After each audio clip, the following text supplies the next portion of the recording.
If you ever walk through Bellevue Memorial, you'll notice that a lot of these tomb markings are around 100 years old and some are very ornate.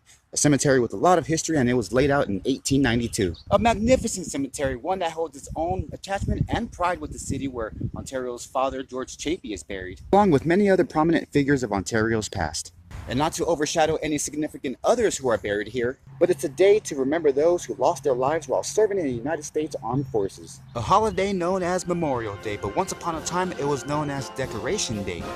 And I would like to start this segment off by remembering Captain John Polk Robertson, or Captain J.P. Robertson, who was a veteran of the Civil War and founder of the Ontario Citizens National Bank, Ontario's first bank in 1888 on Holt and Euclid Avenue.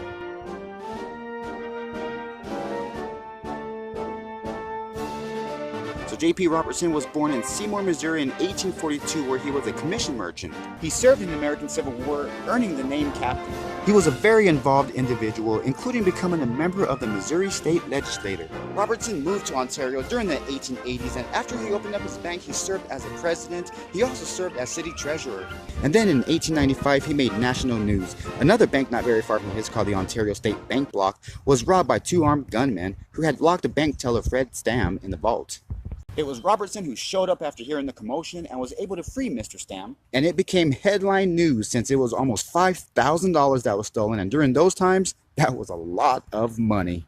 Another heroic moment that reflects just the type of person Captain Robertson was. In 1896, he built this lovely Victorian house constructed on the 17,000 square foot lot near historic downtown. A house that shows its original character and gives us a look into the mind of J.P. Robertson and his vision of architecture. Robertson passed away in 1925, and now he and his family are resting together. Gone but not forgotten, John Polk Robertson, an American hero and Ontario's pioneer.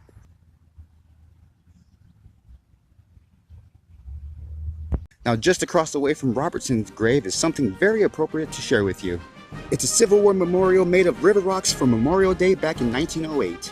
100% handmade, equipped with an original Civil War cannon that was built in 1864 and weighs 800 pounds. It was erected by the Women's Relief Corporation to the memory of the Grand Army of the Republic, a proud, patriotic symbol made by the women who had husbands or relatives that were serving in the Civil War. At one point in time, everyone would see this monument since it was placed here on purpose. Since the entrance to the cemetery used to be right here from Mountain Avenue, you would drive up, it's the first thing you saw. But that was a long time ago in the early 1900s. Since then, they have done some major remodeling, and now the entrance is over there off of H Street. Also, there used to be a 6-foot copper statue of a soldier on top. From 1908 to 1988, it's been shot at and vandalized many times, so the staff had enough and removed it to keep it safe in storage. This took place in 1988, and just a few weeks ago, the staff has finally found a new area for this 111-year-old soldier.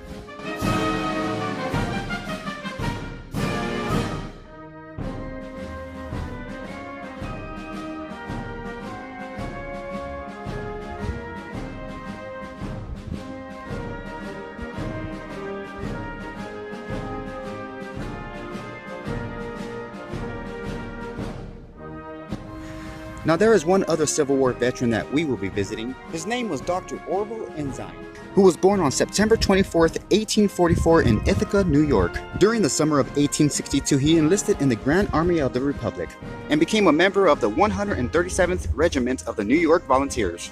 And 1 year into the war, he was taken prisoner in Virginia and taken to the infamous Libby Prison in Richmond.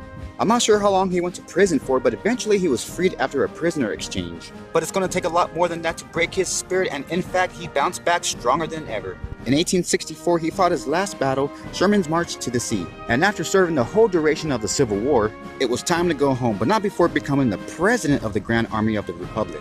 After the war, Mr. Ensign became a teacher, but it was medicine that he wanted to practice. So he began attending classes at the University of Michigan and received his diploma, becoming a physician and surgeon in 1880, then moved to Ontario.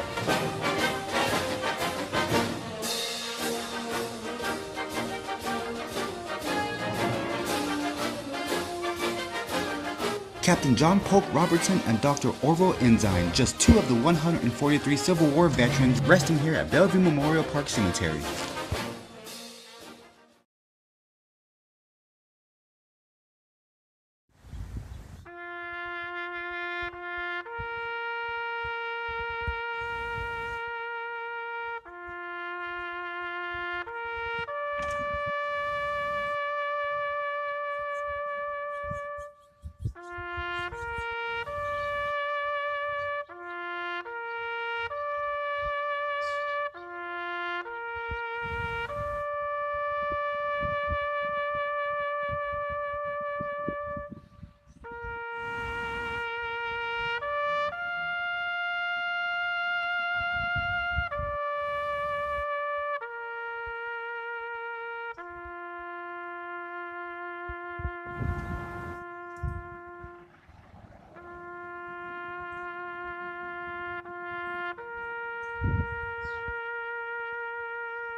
Well, everyone, that's going to conclude this vlog. Thank you very much for watching. I appreciate it very much. Coming to you from Bellevue Memorial Park Cemetery. I'm Jerry James with Ontario History of Vlogs, reminding you to live, learn, and to explore.